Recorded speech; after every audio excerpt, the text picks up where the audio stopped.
സരിതേ, ഡാഡിയും മമ്മിയും എനിക്ക് എഴുതിയിരുന്നു എന്റെ കല്യാണ കാര്യത്തെ പറ്റി. പിന്നെ എന്തിനാ താമസിപ്പിക്കുന്നത്? ഉടനെ നടത്തണം. ഞാൻ ഡാഡിക്ക് എഴുതിക്കോട്ടെ? നമ്മുടെ കല്യാണം നാട്ടിലെ ഒരു മഹാസംഭവമായിരിക്കണം.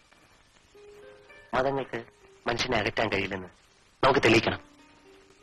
ഇനി നമ്മെ പിടിച്ചകറ്റാൻ വിധിക്ക് പോലും കഴിയില്ല. ആ ദിവസത്തിനു വേണ്ടിയുള്ള എന്റെ തപസ് ഞാൻ അവസാനിപ്പിക്കുന്നത് നിന്റെ കഴുത്തിൽ താലി കെട്ടുമ്പോഴായിരിക്കും.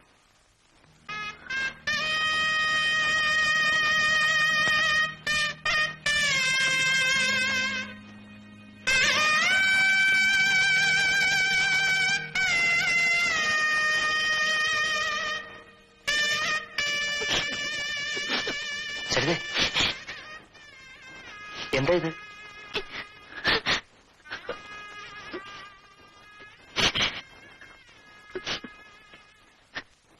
എന്നോട് ക്ഷമിക്കൂ ജെയിംസ്. ജെയിംസിന്റെ ആഗ്രഹം നിറവേറ്റാൻ എനിക്ക് കഴിയാതെ പോയി.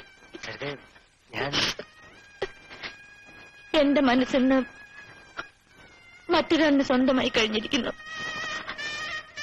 അദ്ദേഹത്തെ വഞ്ചിക്കാൻ എനിക്ക് കഴിയില്ല.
അമിതമായ മദ്യപാനമാണ് അപകടത്തിന് കാരണം.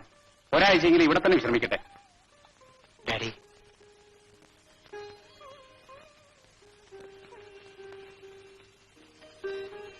നിങ്ങൾ എല്ലാവരും കൂടെ എന്നെ വേദനിപ്പിക്കാൻ ശ്രമിച്ചു.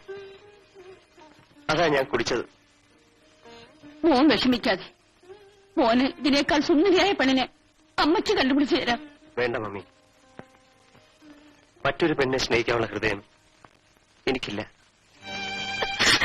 അത് ഞാൻ സരിതയ്ക്ക് കൊടുത്തു കഴിഞ്ഞു. അവൾക്ക് വേണ്ടാത്തത് മറ്റാർക്കും കൊടുക്കരുത്.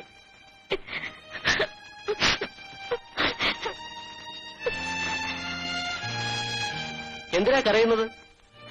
ഇതൊക്കെ സാധാരണയല്ലേ. പിന്നെ പുതുമോടി ആയതുകൊണ്ട് അല്പം പ്രയാസം തോന്നും. ഏതായാലും ഹസ്ബൻഡ് നാട്ടിലേക്ക് തന്നെ ട്രാൻസ്ഫർ കിട്ടിയിട്ടുണ്ട്. ഞാൻ സാറിനെ ഒന്ന് കണ്ടിട്ട് വരട്ടെ.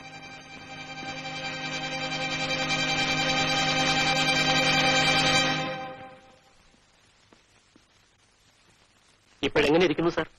എനിക്കൊരു അസുഖമില്ലല്ലോ. ഇവരൊക്കെ അസുഖം ഉണ്ടാക്കാൻ വേണ്ടി ചുമ്മാ വന്നിരിക്കുക. ഞാൻ മിനിസ്റ്ററെ കണ്ടു. നിനക്ക് എറണാകുളത്തേക്ക് ട്രാൻസ്ഫറിന് വേണ്ടിയുള്ള എല്ലാ ഏർപ്പാടുകളും ഞാൻ ചെയ്തിട്ടുണ്ട്. ഓർഡേഴ്സ് വന്നിട്ടുണ്ട്. അടുത്ത 7-ാം തീയതി തന്നെ ചാർജ് എടുക്കണം. ഇനി അതാ നല്ലതെന്ന് തോന്നി.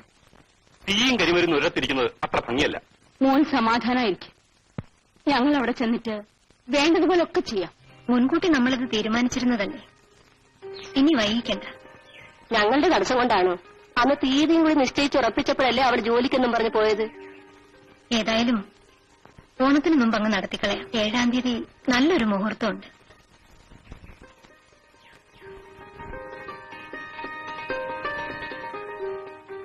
സരിതേ, നീയും ബാലനും തമ്മിലുള്ള കല്യാണം അടുത്ത 7-ാം തീയതി നടത്താൻ തീരുമാനിച്ചു. നമുക്കിവിടെ അന്വേഷിക്കാനും പറയാനും ആളില്ലെന്നുള്ളത് നിനക്കറിയാമല്ലോ. ഈ കത്ത് കിട്ടിയാലുടൻ വേണ്ട ഒരുക്കങ്ങളോടെ വരാൻ നോക്കണം. അമ്മ.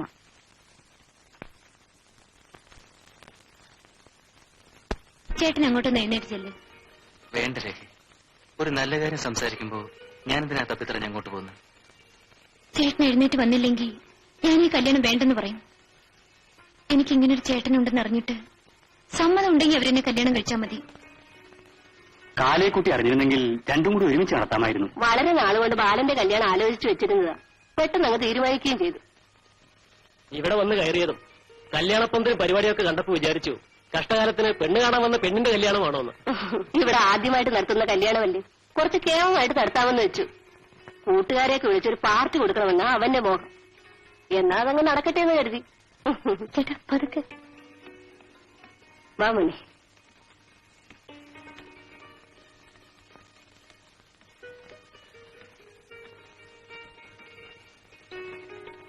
ബാലൻ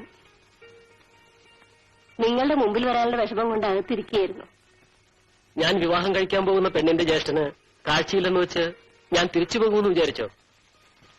ബാലന്റെ പാട്ട് സാധാരണയായി ഞാൻ റേഡിയോയിൽ കേൾക്കാറുണ്ട്. കൃഷ്ണൻകുട്ടിക്ക് തിരുവനന്തപുരത്താണ് ജോലിയില്ലേ? അതുകൊണ്ടെന്താ, തങ്ങളെ പിരിയുന്നതിലുള്ള പ്രയാസമാണോ? ബാലൻ കല്യാണം കഴിക്കാൻ പോകുന്ന പെണ്ണിനും തിരുവനന്തപുരത്താ ജോലി. ഏത് ഓഫീസിലാണ് വർക്ക് ചെയ്യുന്നത്?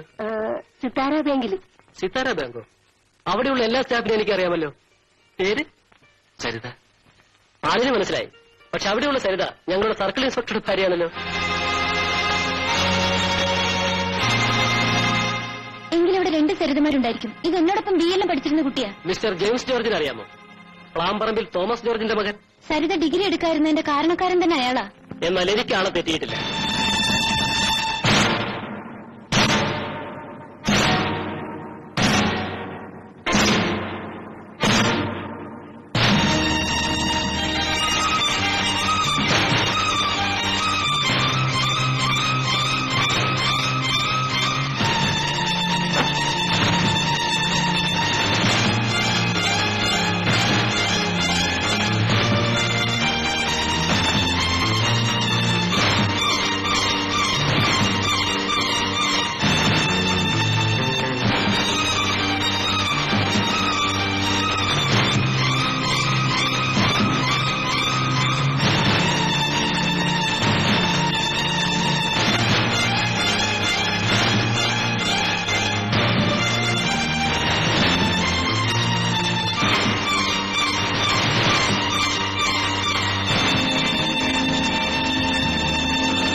ഇവരെല്ലാം കൂടെ നിർബന്ധിച്ചുകൊണ്ടാണ് ഞാൻ അവിടെ പോയത്. അവിടെ ചെന്നപ്പോ വേണ്ടായിരുന്നു എന്ന് തോന്നി. കൃഷ്ണൻകുട്ടി പറഞ്ഞത് സത്യമാണ്.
ബാലമാമയുടെ കല്യാണമായിട്ട് ഇവിടെ ആരെയും കാണുന്നില്ലല്ലോ. ഞാൻ ഉത്സാഹിക്കാൻ വന്നതാ. ബാലമാമയുടെ അമ്മാവന്മാരും അമ്മായിമാരും ഒക്കെ വന്നോ?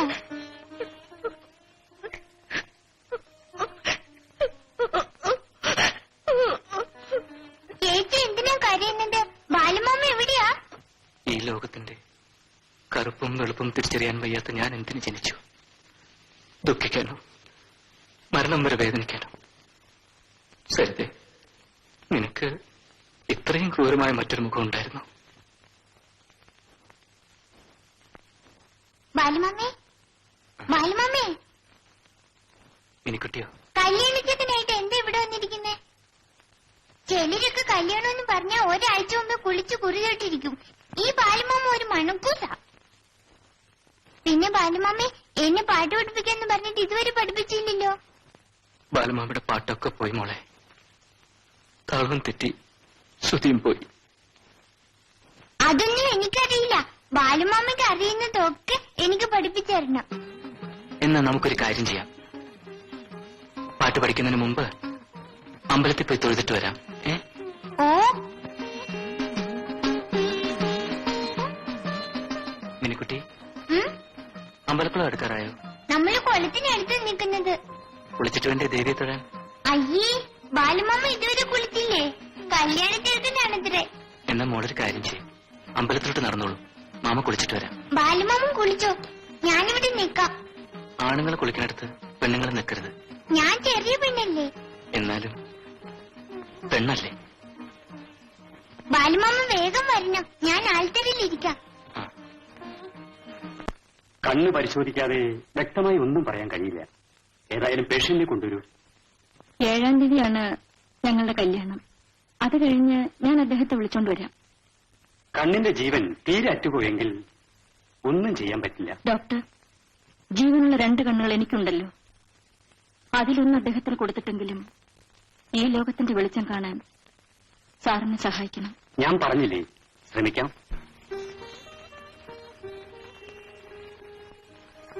ശരി, ഇവിടെ വെച്ച് നാം പിരിയുന്നു. അടുത്തൊരു ജന്മം ഉണ്ടെങ്കിൽ ഈ ദുഷ്ടനായ ജെയിംസിനെ ഓർമ്മിക്കണം.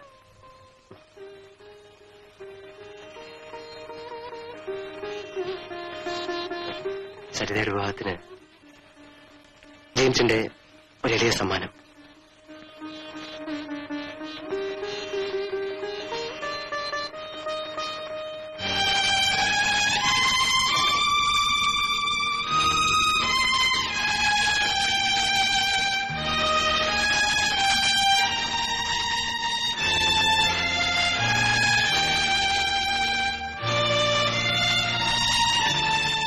സരിത, എന്റേതാകുന്ന ദിവസം ഈ സാരി ഉടുത്ത് നിന്നെ കാണണമെന്ന് ഞാൻ ആഗ്രഹിച്ചു. മറ്റൊരുവന്റെ ഭാര്യയാകാൻ പോകുന്ന നിന്നെക്കുറിച്ച് അങ്ങനെ ചിന്തിക്കുന്നത് പോലും പാവമാണെന്ന് എനിക്കറിയാം. എല്ലാം തുറന്നു പറഞ്ഞാൽ ഒരുപക്ഷെ മനസ്സിന് അല്പം ആശ്വാസം കിട്ടിയേക്കും.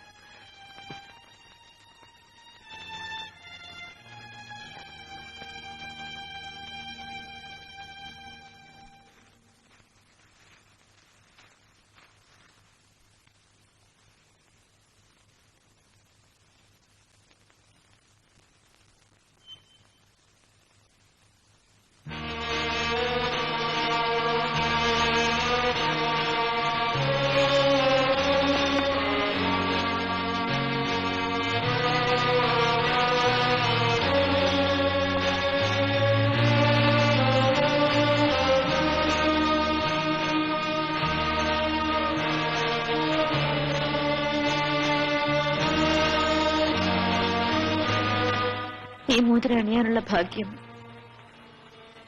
എനിക്കില്ല.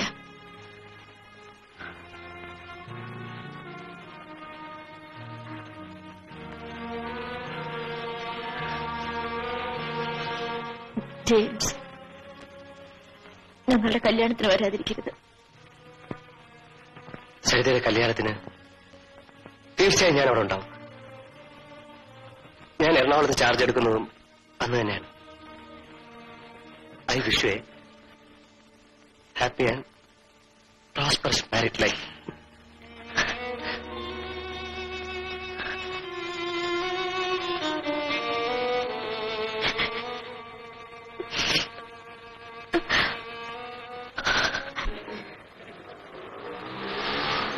ഇവിടെ തന്നെ നിർത്തൂ.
ഞങ്ങൾക്ക് പറയാനുള്ളത് പറഞ്ഞു.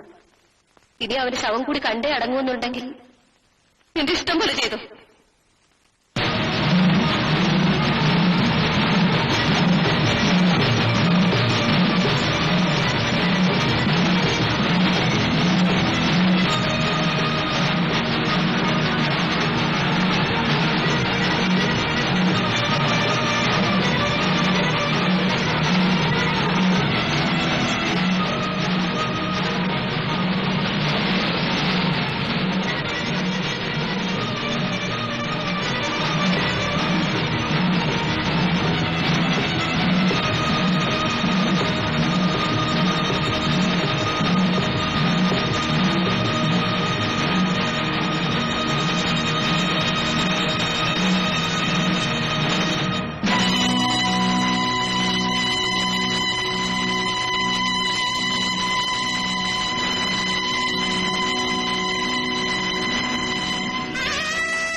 നിന്നെ മിന്നുകെട്ടി ഞാൻ എടുത്തില്ലെങ്കിൽ എന്റെ പേര് ജെയിംസ് ജോർജ് എന്നല്ല.